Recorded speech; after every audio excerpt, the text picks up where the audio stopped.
विभिन्न मांगों को लेकर आंगनवाड़ी कार्यकर्त्री कलेक्ट्रेट पर गरजी। आपको बताते चले, आंगनवाड़ी कार्यकर्त्री एवं सहायिका वेलफेयर एसोसिएशन उत्तर प्रदेश के बैनर तले सोमवार को बरेली में आंगनवाड़ी कार्यकर्त्रियों ने धरना प्रदर्शन किया और अपनी मांगों को लेकर मुख्यमंत्री को संबोधित ज्ञापन दिया।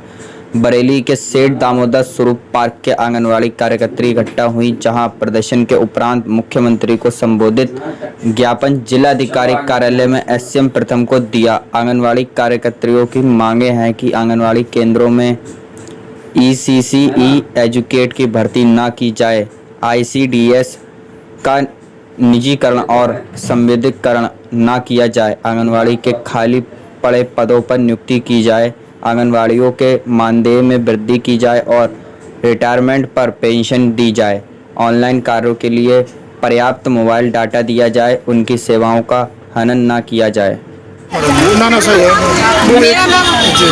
मेरा नाम ममता मौर्य, मैं फरीदपुर ब्लॉक से हूँ।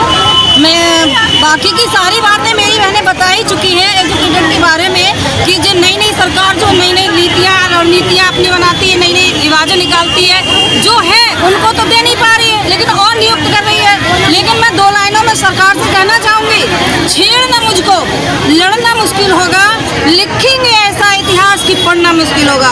सीधे साधे से मेरे 1 दिवसीय ज्ञापन पे ही सरकार अपना निर्णय ले ले, जो नई भर्तियां करने जा रही है वो हम लोगों को रखे, नहीं तो ये तो टेलर है, आगे पिक्चर बाकी है। हम लोग असीमित काल धरना धरेंगे।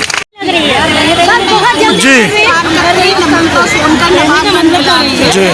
अगर सरकार भर्ती कर रही है और उसका मुख्य उद्देश्य 3 से 6 वर्ष के बच्चों को शैक्षिक वातावरण देना, आप आंगनबाड़ियों को जितने अनगढ़ काम दे रहे हैं, सर्वे करो, संचारी रोग करो, टीकाकरण करो, फलाना करो, धमाका करो, 4,500 में आप रोकिए उनको।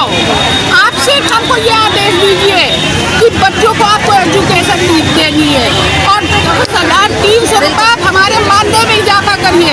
ये इस बात का आंगनबाड़ी एसोसिएशन चैलेंज देता है कि शहर के क्रेच क्या चल रहे होंगे, इंग्लिश मीडियम स्कूल का प्ले ग्रुप क्या चल रहा होगा, जो आंगनबाड़ियाँ चला के दिखाएंगे, बच्चों को वो गुणवत्तापूर्ण शिक्षा देंगी।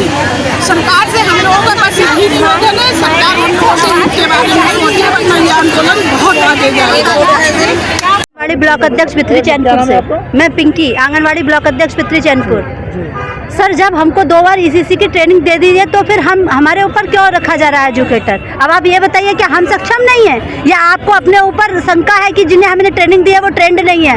तो हम लोग 20 साल से हम लोग बच्चों को पढ़ा रहे हैं, तो क्या इस लायक हम लोग नहीं समझे जाते हैं कि हम बच्चों को पढ़ा पाएंगे? फिर किस लिए ये एजुकेटरों की भर्ती की जा रही है? हमारे लिए जब सांसद में बात की गई तो 54 नहीं है बढ़ाने के लिए, साफ मना कर दिया गया, आपके लिए कोई मानदेय के लिए वृद्धि के लिए नहीं है, तो 10,000 रुपये कहाँ से आएगा उनको देने के लिए अलग से? हम लोगों को ही 20,000 कर दीजिए और हमसे काम लीजिए। क्या हम काम करने में सक्षम नहीं है? जब हमको ईसीसी की ट्रेनिंग दी जा चुकी है तो इसका मतलब जो आपने ट्रेनिंग दी वो गलत थी है। जब एंटिटी धारक बच्चा पढ़ा सकता है तो हम ईसीसी की ट्रेनिंग लेकर क्यों नहीं पढ़ा सकते? तो हमारे ऊपर उंगली उठाई जा रही है या अपनी सरकार के ऊपर की जो ट्रेनिंग दी जाती है वो बेकार है? धन्यवाद। आंगनवाड़ी अभी मेरा नाम विनीता पटेल है, मैं ब्लॉक शेरगढ़ से हूँ। मेरे कहने का मतलब है कि जो एजुकेटर सरकार लगा ही रही है तो जाहिर सी बात है हम लोग भी एजुकेशन हमारी भी अच्छी खासी है, तो हम लोगों को क्यों नहीं? हम 1975 2 अक्टूबर से यहाँ पे काम कर रहे हैं इस मिशन पे, तो भाई हम भी तो इस चीज़ के लिए इन्वॉल्व हैं इसमें, इसको हमें करना चाहिए सरकार के लिए। लेकिन हमें साइड में करके एजुकेटर अलग से कैसे लगा सकती है सरकार? और तो मानदेय की मांगे सर हमारे लिए 6,000 4,500 रुपये में हम काम कर रहे हैं, एजुकेटर को 10,300 रुपये तुरंत ही दिए जाएंगे और हमारे लिए कोई वृद्धि ही नहीं है। तो सरकार के लिए हमारे बारे में भी तो सोचना चाहिए।